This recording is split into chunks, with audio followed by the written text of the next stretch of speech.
Oke, bismillahirrahmanirrahim. Assalamualaikum warahmatullahi wabarakatuh. Perkenalkan, nama saya Mira Mustika dari PGSD semester 3A. Di sini saya akan memaparkan isi atau konten dari sebuah artikel yang berjudul 10 Helpful Ideas for Teaching English to Young Learners atau 10 ide bermanfaat untuk mengajar bahasa Inggris ke pembelajar muda. Langsung saja kita simak videonya. Mengajar bahasa Inggris ke pembelajar muda telah menjadi bidang studinya tersendiri karena kini usia wajib belajar bahasa Inggris semakin rendah.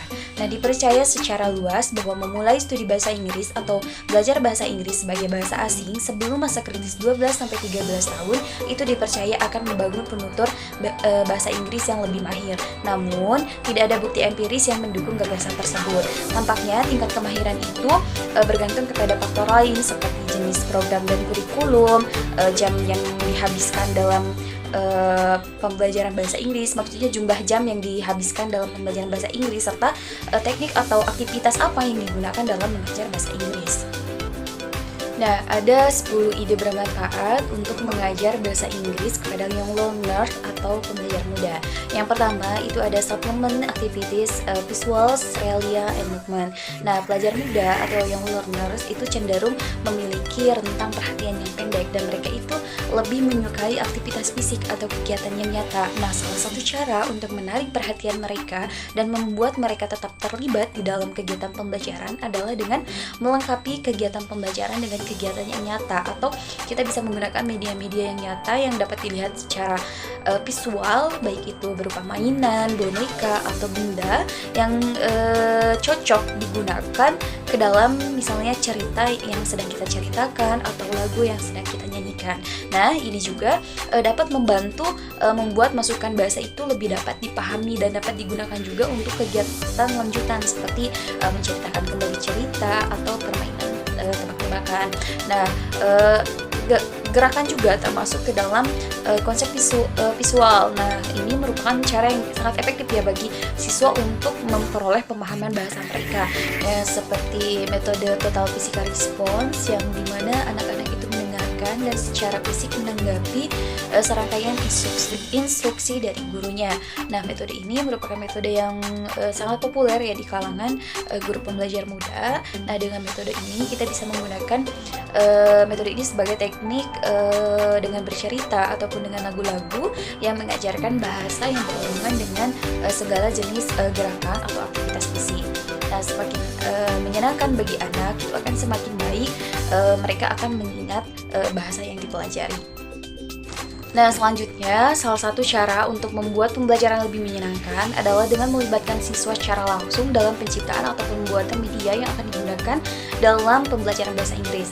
Nah, sebagai contoh, misalnya ketika guru akan menceritakan sebuah cerita mengenai si kancil dan buaya, nah guru bisa menggunakan boneka sebagai media nyata untuk menunjukkan aksi dari cerita tersebut. Nah, selain itu juga untuk membuat siswa lebih bersemangat terhadap cerita tersebut, guru bisa meminta siswa untuk menggambar karakter yang berbeda, tentunya karakter hewan dari cerita yang akan diceritakan, atau jika tidak memungkinkan siswa untuk menggambar dari karakter tersebut, guru bisa membuat salinan dari karakter cerita yang akan diceritakan dan meminta siswa untuk mewarnai karakter tersebut dan memotongnya. Nah, potongan gambar tersebut dapat ditempelkan ke pensil mereka masing-masing.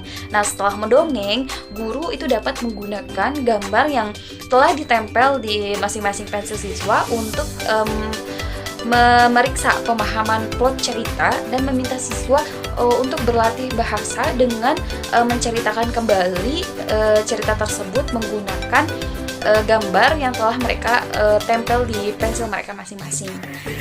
Yang selanjutnya atau yang ketiga yakni move from activity to activity atau pindah dari satu aktivitas ke aktivitas lain. Nah, seperti yang dinyatakan sebelumnya ya, bahwa pembelajar muda itu memiliki rentan perhatian yang pendek. Nah, untuk usia muda terutama dari usia 5-10 tahun itu adalah ide yang baik untuk bergerak cepat dari satu aktivitas ke aktivitas yang lain. Nah, jangan menghabiskan lebih dari 10 atau 15 menit untuk satu aktivitas karena anak-anak ini cenderung merasa mudah bosan. Nah, misalnya jika kita sedang mengajar sebuah lagu atau bercerita, jangan terpaku pada lagu atau cerita itu sepanjang waktu di kelas. Nah, tetapi tindak lanjuti atau lagu atau cerita tersebut dengan kegiatan, misalnya dengan kegiatan kota fisika respon terkait untuk menjaga momentum kelas tetap berjalan. Nah, yang selanjutnya yaitu teach in dance atau ajarkan dalam tema.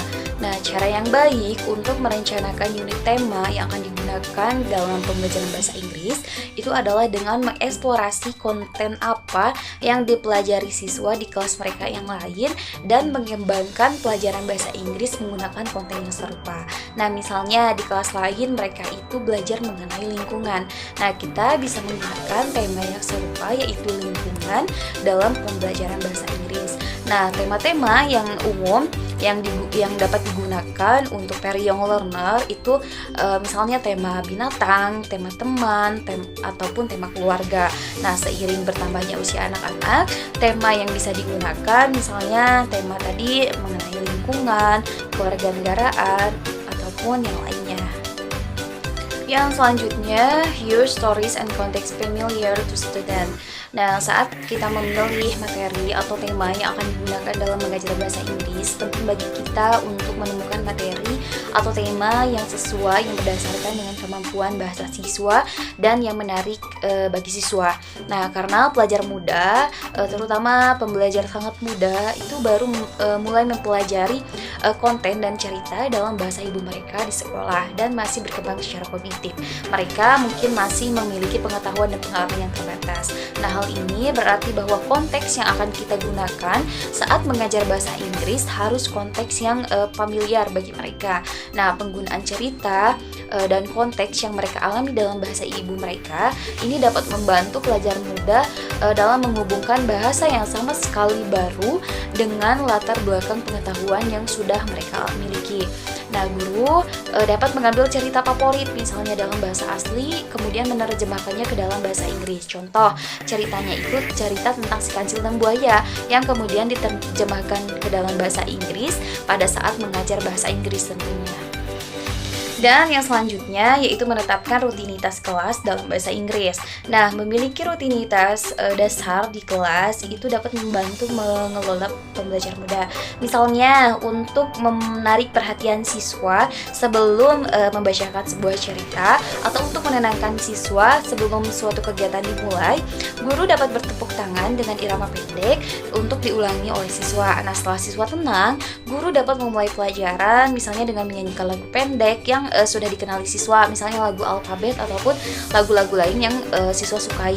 Nah, apapun rutinitasnya, guru itu harus selalu membangun interaksi dalam bahasa Inggris ke dalam rutinitas di kelas.